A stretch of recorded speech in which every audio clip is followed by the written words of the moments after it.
Lonely rancher found a widow begging for food for her children. That night, he found the miracle he'd waited for. A lonely rancher hadn't spoken to another soul in 7 years, until a desperate widow appeared at his gate, begging for food to save her starving children. What happened that winter night would shatter everything he believed about second chances, and teach him that some miracles come disguised as the very thing you're most afraid to lose.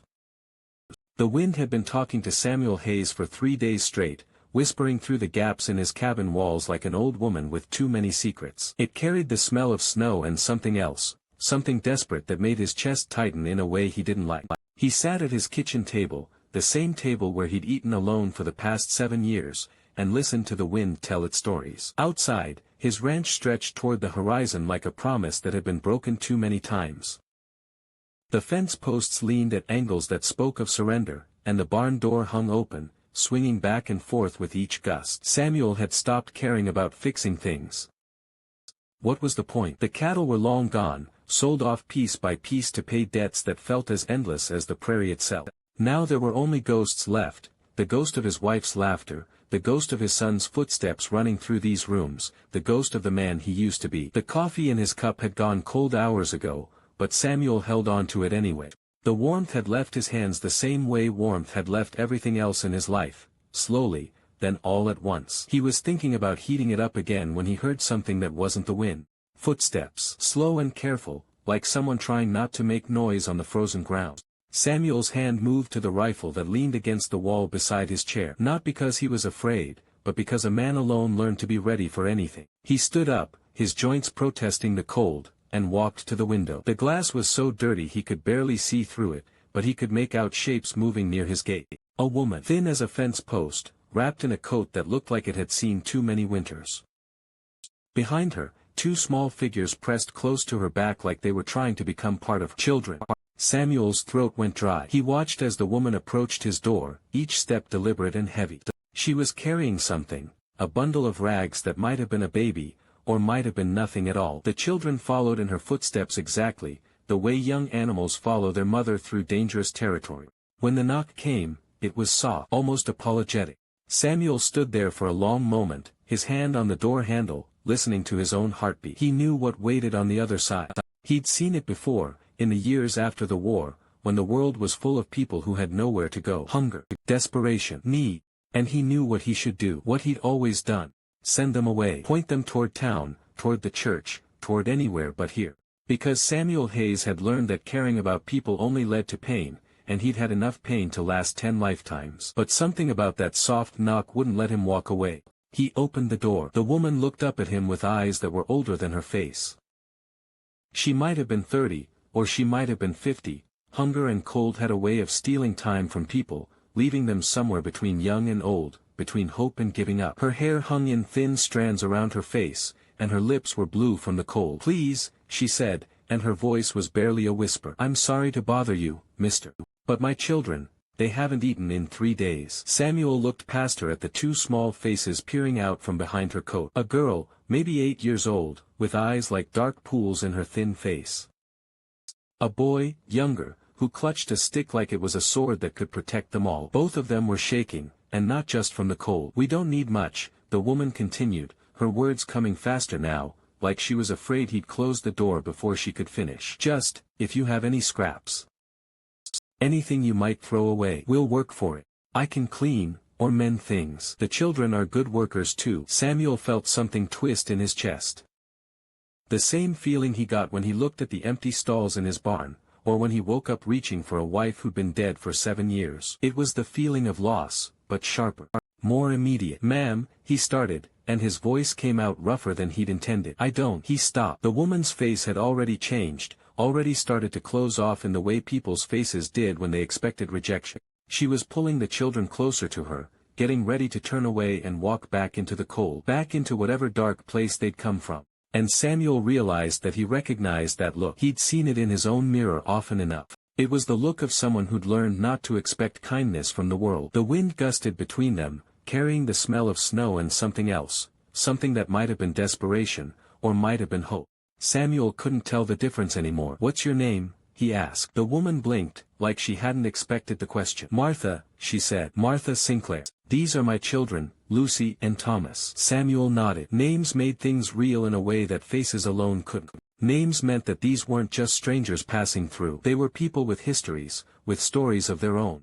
People who had probably once sat at their own kitchen tables, drinking their own coffee, before the world took it all away. "I'm Samuel Hayes," he said, and stepped back from the door. "Come in out of the cold." He saw the surprise flash across Martha's face, quick as lightning. She'd expected rejection, maybe even hostility. What she hadn't expected was kindness. Samuel understood that feeling too. The family moved past him into his cabin, and suddenly the space felt different. Smaller, but also more alive. The children stood close to their mother, their eyes wide as they took in the room. Samuel realized it was probably the first warm place they'd been in days. "Sit down," Samuel said, gesturing toward the chairs around his table. "I'll see what I can find." As Martha and her children settled into the chairs, Samuel moved to his small pantry. He had beans, some salted pork that was getting old but still good, bread that was hard but would soften in soup. Not much, but enough.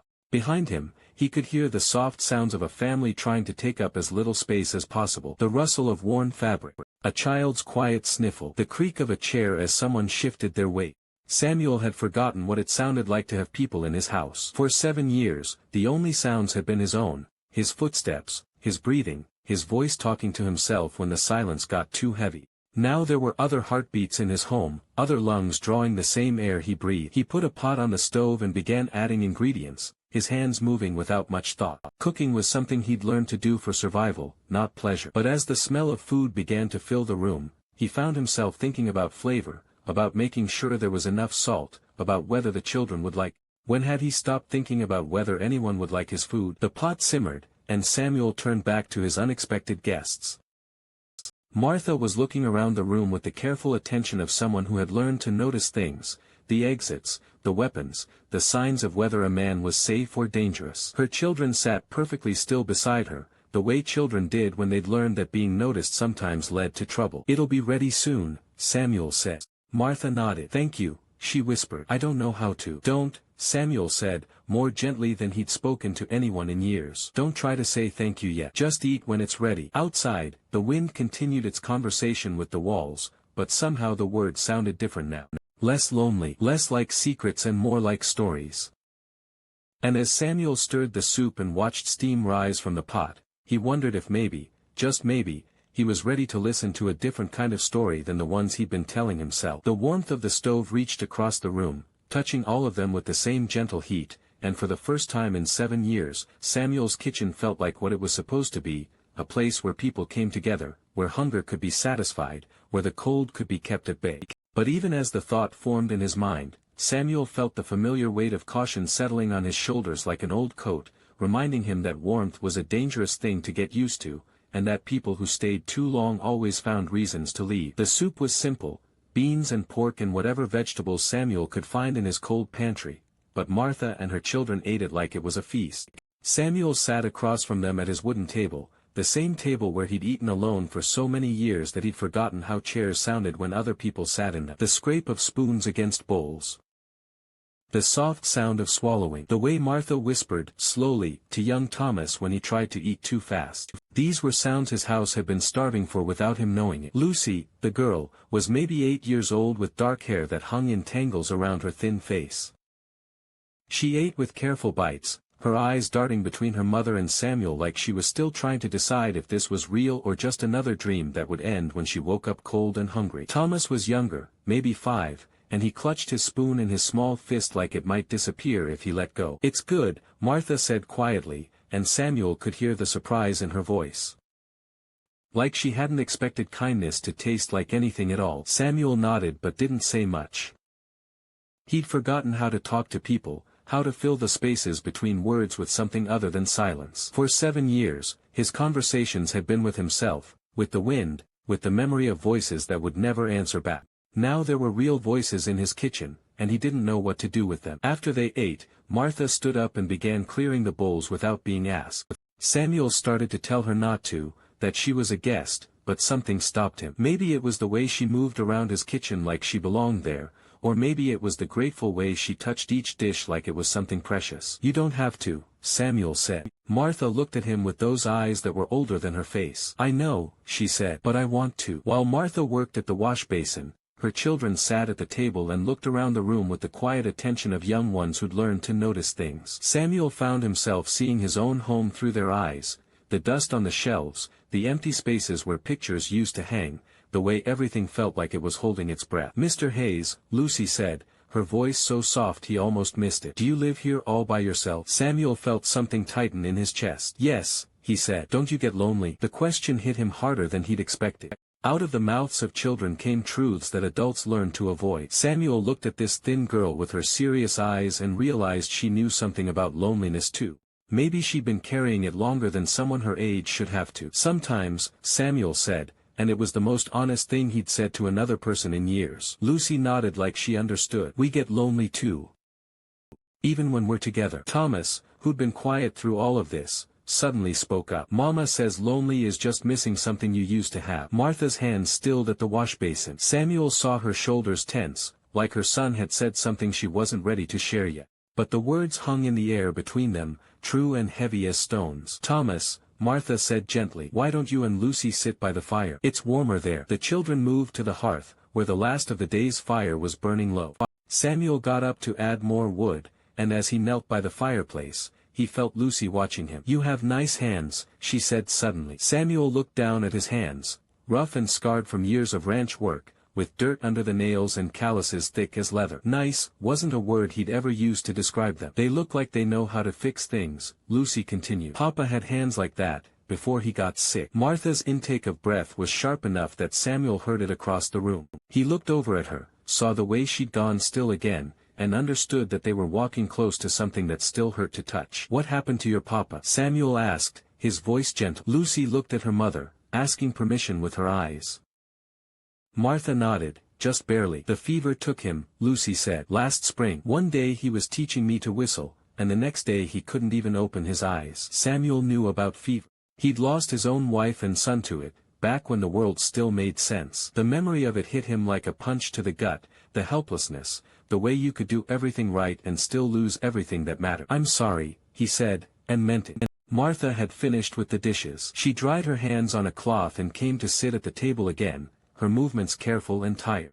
Samuel could see the weight she carried in the line of her shoulders, in the way she watched her children like she was afraid they might disappear if she looked away. "We had a little place outside Abilene," Martha said, her voice quiet but steady. "Nothing fancy, but it was ours. After Henry died, I couldn't keep up with the work. Lost it to the bank. We've been traveling ever since, looking for.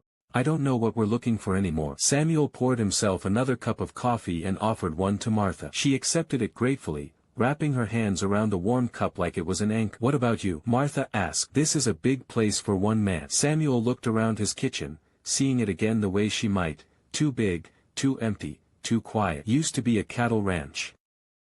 Had help then." Had. He stopped, surprised by how hard it was to say the words. "Had a family." Martha waited, not pushing, just letting the silence hold space for whatever he might choose to tell her. "Lost them to the same fever that took your husband," Samuel said finally. "My wife, Sarah. My boy, Daniel." He would have been about Thomas's age now. The words hung in the air like smoke.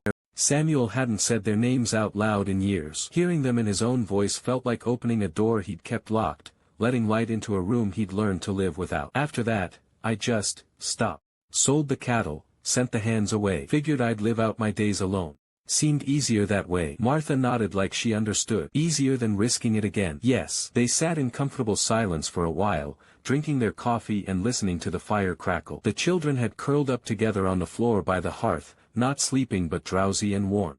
Samuel watched them and felt something he'd forgotten he could feel, the simple pleasure of knowing that somewhere in the world, two small people were safe and fed because of something he'd done. "You can stay the night," Samuel said suddenly, surprising himself. "It's too cold to travel, and there's a storm coming. I can feel it in the air." Martha looked up at him, her eyes wide. "We couldn't impose. It's not an imposition," Samuel said, and realized it was true. For the first time in 7 years, his house felt like it was being used for what it was built for: shelter, warmth, the simple act of keeping people safe from the cold. "There's a spare room upstairs," he continued. "Clean bedding. It's been empty for a long time, but it's still good." Martha's eyes filled with tears she didn't let fall. "Thank you," she whispered. Later, after he'd shown them upstairs and made sure they had everything they needed, Samuel sat alone in his kitchen again. But the silence felt different now.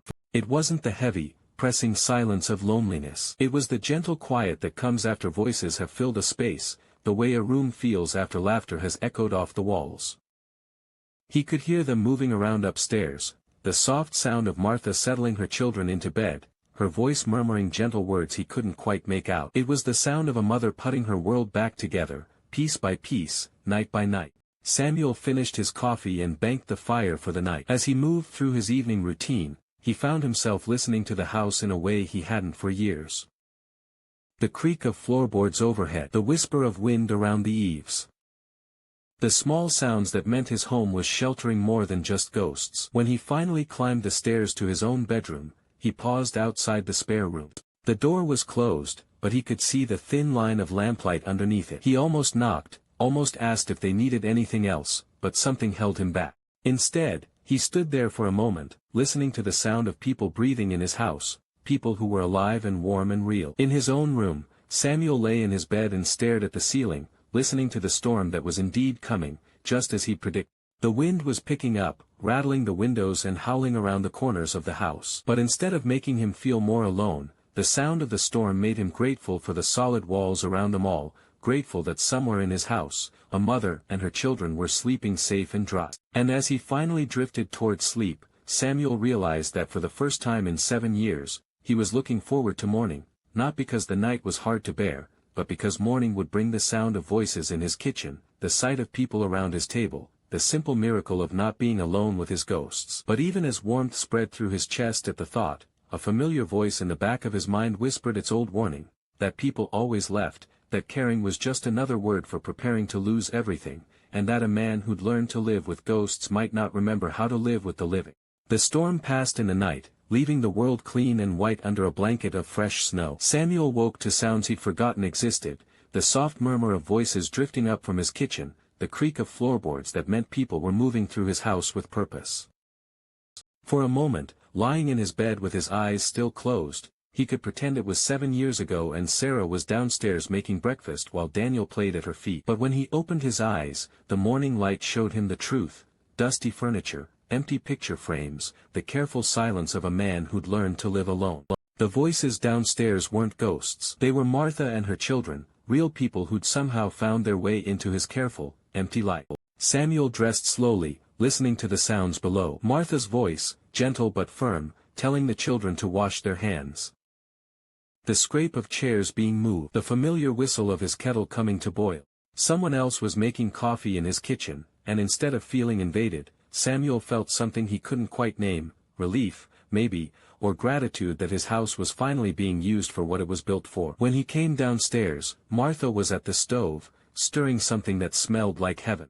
She'd found his eggs, somehow coaxed his old cookstove into better behavior than Samuel had managed in months. Lucy and Thomas sat at the table, their faces scrubbed clean, their hair combed neat. They looked like children were supposed to look in the morning, bright and ready for the day, not thin and scared and holding on to each other like the world might disappear. "Good morning," Martha said, turning from the stove with a shy smile. "I hope you don't mind. I found some eggs, and there was enough flour for biscuits." Samuel looked at his table, really looked at it, and saw something that took his breath away. Plates set properly, with forks beside them. A jar of wildflowers that Martha must have found somewhere, preserved from last summer. His old cloth napkins, washed and folded. It looked like a table where a family might eat breakfast, where people might sit together and plan their day. "Smells good," Samuel said, his voice rougher than he'd intended.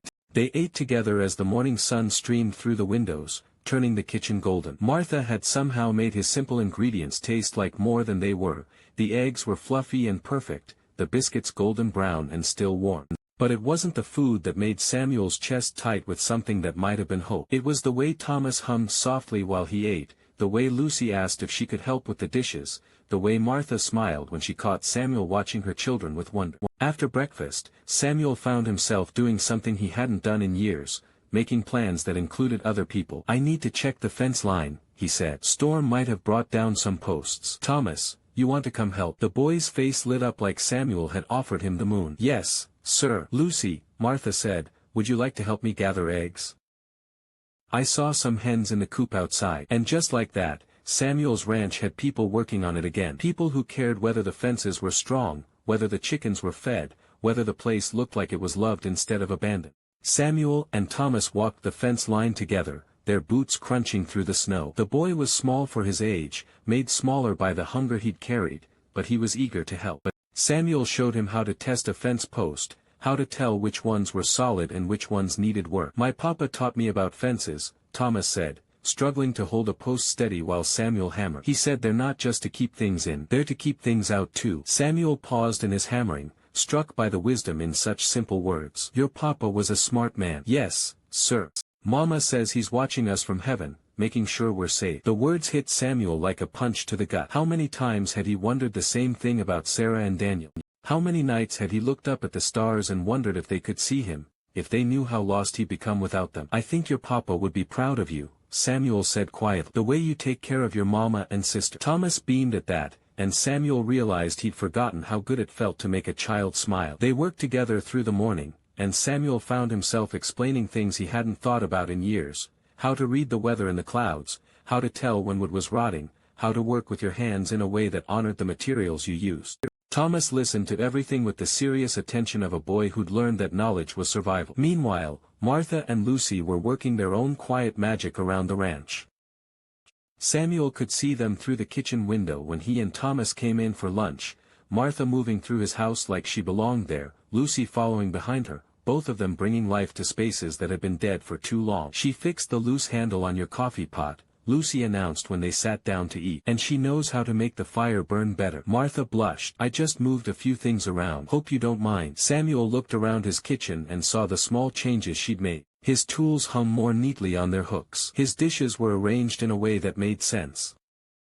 The woodbox was full, and the kindling was sorted by size. It was still his kitchen, but it felt more like a home and less like a place where a man waited to die. "It's better," Samuel said, and Martha's smile was worth every change she'd made.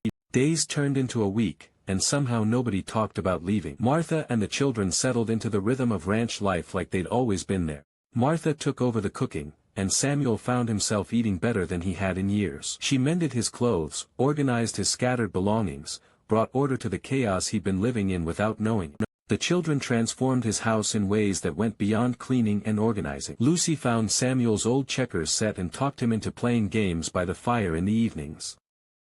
Thomas discovered Samuel's collection of wood scraps and began carving small animals, his tongue poking out in concentration as he worked. Their laughter echoed through rooms that had forgotten what joy sounded like. And slowly, carefully, Samuel and Martha began to share their stories. It happened in pieces, like light filtering through clouds.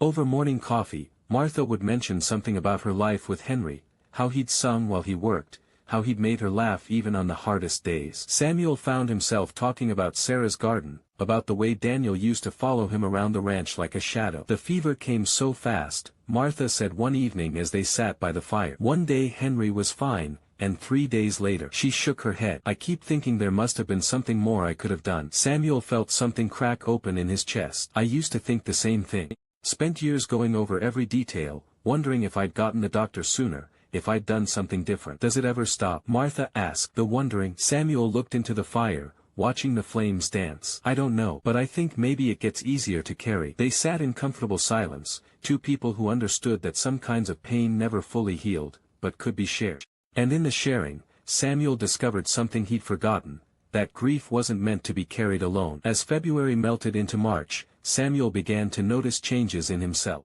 He woke up earlier, eager to start the day. He found himself humming while he worked, the way he used to when the world made sense. He caught himself smiling at nothing, at the sound of Lucy helping her mother in the kitchen, at the sight of Thomas carefully carrying eggs from the hen house, at the way Martha looked when she thought no one was watching her, peaceful in a way that made Samuel's heart ache with something that might have been love. But love was a dangerous word for a man who'd lost everything once before. Love meant risk. Love meant that when people left, and people always left, the silence they left behind would be harder to bear than the silence he'd grown used to. One morning in late March, as Samuel and Thomas worked on repairing a gate that had been broken for years, the boy looked up at him with serious eyes. "Mr. Hayes," Thomas said, "are we going to stay here forever?" The question hung in the air like smoke, and Samuel felt his carefully guarded heart skip a beat. Forever was a word he'd stopped believing in, a promise the world had taught him not to trust. But looking down at this small boy who'd brought so much life back to his empty ranch, Samuel realized that forever might not be the right question, that maybe the only question that mattered was whether today, right now, they all had enough love and courage to believe in tomorrow. The wagon appeared on the horizon like a dark speck against the April sky, and Samuel knew without being told that it was carrying the end of something precious. He was mending fence with Thomas when he saw it, the boy chattering happily about the baby birds they'd found in the barn, his small hand steady on the wire as Samuel had taught. But Samuel's attention was fixed on that approaching wagon, and the cold certainty settling in his chest like winter returning out of season. "Someone's coming," Thomas said, shading his eyes with his hand. "Maybe they're lost." Samuel set down his tools, his throat suddenly dry. "Maybe. Why don't you go tell your mama?" Thomas ran toward the house, his boots kicking up small clouds of dust, and Samuel watched him go with something that felt like grief already starting. In 6 weeks, this boy had become as familiar to him as sunrise, the way he bit his tongue when concentrating, the serious way he listened to everything Samuel taught him, the pure joy in his face when he accomplished something new. The thought of losing that joy felt like losing air to breathe. The wagon rolled closer, pulled by 2 tired horses and driven by a man Samuel could see was cut from the same cloth as Martha, the same dark hair, the same careful way of holding himself that spoke of recent hardship. This would be family, then. The family Martha had mentioned in passing, the brother who'd written letters about taking her and the children somewhere safe, somewhere far from here. Samuel walked slowly toward the house, each step feeling heavier than the last. Through the window, he could see Martha moving around his kitchen, their kitchen. He'd started thinking of it, though he'd never said the words out loud. She was kneading bread, her sleeves rolled up, flour dusting her hands and apron. Lucy sat at the table drawing pictures with a stick of charcoal Samuel had given her, her tongue poking out in concentration just like her brothers did. It was a scene so perfectly domestic, so completely right, that Samuel had to stop walking for a moment and just look at it. This was what home looked like. This was what he'd lost 7 years ago and never expected to find again. The wagon pulled up to the gate, and the man who climbed down from the driver's seat was indeed Martha's brother. Samuel could see it in the way he moved, in the familiar shape of his face. He was younger than Martha, maybe 30, with the kind of restless energy that spoke of cities and plans and futures that didn't include broken-down ranches in the middle of nowhere. "You must be Samuel Hayes," the man said, extending his hand. "I'm Robert Sinclair, Martha's brother. She's written about your kindness." Samuel shook his hand, noting the soft palms, the clean fingernails. This was a man who worked with ledgers, not cattle. "Mr. Sinclair, Martha's inside." They walked toward the house together, and Samuel could feel the weight of what was coming pressing down on him like a storm front. He'd known this day would arrive eventually. People like Martha and her children, good people, deserving people, they didn't stay in places like this. They moved on to better things, to family and security and futures that made sense. Martha came to the door as they approached, wiping her hands on her apron. When she saw her brother, her face lit up with a smile that was genuine but somehow sad at the edges. "Robert," she said, and there was relief in her voice, but also something that might have been regret. "You came." They embraced on Samuel's front porch, and Samuel stepped back to give them privacy, but not before he saw the way Martha's eyes found his over her brother's shoulder. There was something in that look, an apology, maybe, or a question she didn't know how to ask. "I've come to take you home," Robert said, his voice warm with certainty. "All of you. I've got a house in St. Louis, plenty of room. The children can go to proper schools. You'll never have to worry about where your next meal is coming from." Lucy and Thomas had appeared in the doorway, drawn by the sound of voices. They hung back, uncertain, the way children did when they sensed that adult conversations might change their world in ways they couldn't control. "This is your Uncle Robert," Martha told them gently. "I've told you about him in my letters." Robert knelt down to their level, his smile kind but unfamiliar. "Lucy, Thomas, you've gotten so big. Are you ready for an adventure? Ready to see the city?" The children looked at their mother, then at Samuel, then back at their uncle. Samuel could see the confusion in their faces, the fear that came with not understanding what was happening to their carefully rebuilt world. "Can Mr. Hayes come too?" Thomas asked, and the simple question hit Samuel like a physical blow. Robert laughed, the easy laugh of a man who didn't understand what he was disrupting. "I'm afraid not, son. Mr.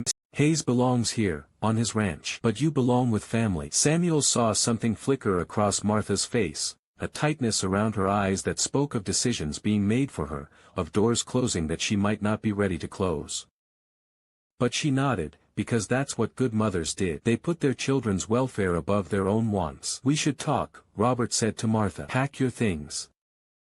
The train leaves tomorrow evening, and it's a long drive to town. Tomorrow. Samuel felt the word hit him like a rock to the chest. Tomorrow, and they'd be gone. Tomorrow, and his house would be empty again, his table silent, his days measured only by the movement of shadows across the floor. The rest of the day passed like a dream, a bad dream where Samuel watched his life return to the way it had been before, watched the color drain out of his world piece by piece. Martha packed their few belongings with the mechanical efficiency of a woman who'd had practice at leaving places behind. The children moved quietly through the house, touching things as if they were trying to memorize them: the checkers game, the wooden animals Thomas had carved, the comfortable chair by the fire where Lucy liked to sit and listen to stories. Robert spent the afternoon talking about St.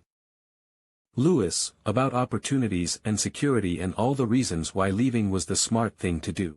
Samuel listened with half an ear, his attention focused on memorizing the sound of Martha's voice, the way Thomas hummed while he packed his few treasures, the sight of Lucy carefully folding the dress Martha had mended for him. That evening, they ate their last supper together around Samuel's table. Martha had cooked his favorite meal, beef stew with dumplings, the recipe she'd perfected over the past 6 weeks. But the food tasted like sawdust in Samuel's mouth, and he could see that the others were having trouble eating too. Only Robert seemed comfortable, talking cheerfully about the journey ahead, the new life waiting for them. After dinner, while Robert went outside to check on his horses, Samuel found himself alone with Martha in the kitchen. She was washing dishes with the same careful attention she'd brought to everything she did in his house, but her hands were shaking slightly. "Martha," Samuel started, then stopped. What could he say? "Don't go. Stay here with me.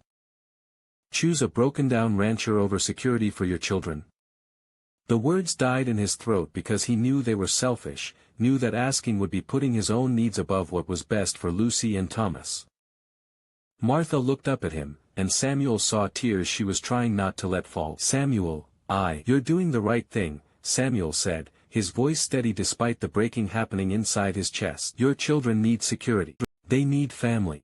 They need a future I can't give them." Martha set down the dish she'd been washing and turned to face him fully. "What if I don't want to go?" The words hung in the air between them, dangerous as lightning.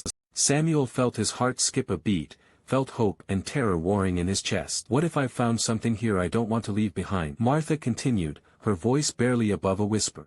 Samuel looked at this woman who'd brought his house back to life, who'd made him remember what it felt like to care about someone other than himself, and realized that he loved. Not the desperate, grabbing love of a lonely man, but the quiet, steady love that grew from shared work and shared silence, from watching someone be brave in small ways every day. "Martha," he said, and her name felt like a prayer on his lips.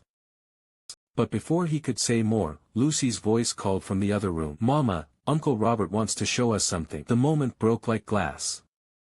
Martha wiped her eyes quickly and went to her children, leaving Samuel alone in the kitchen with the echo of words that might have changed everything if they'd had more time. That night, Samuel lay in his bed and listened to the sounds of his guests preparing for sleep one last time. Tomorrow, the spare room would be empty again. Tomorrow, his table would be set for one. Tomorrow, the silence would return, heavier than before because now he knew what he was missing.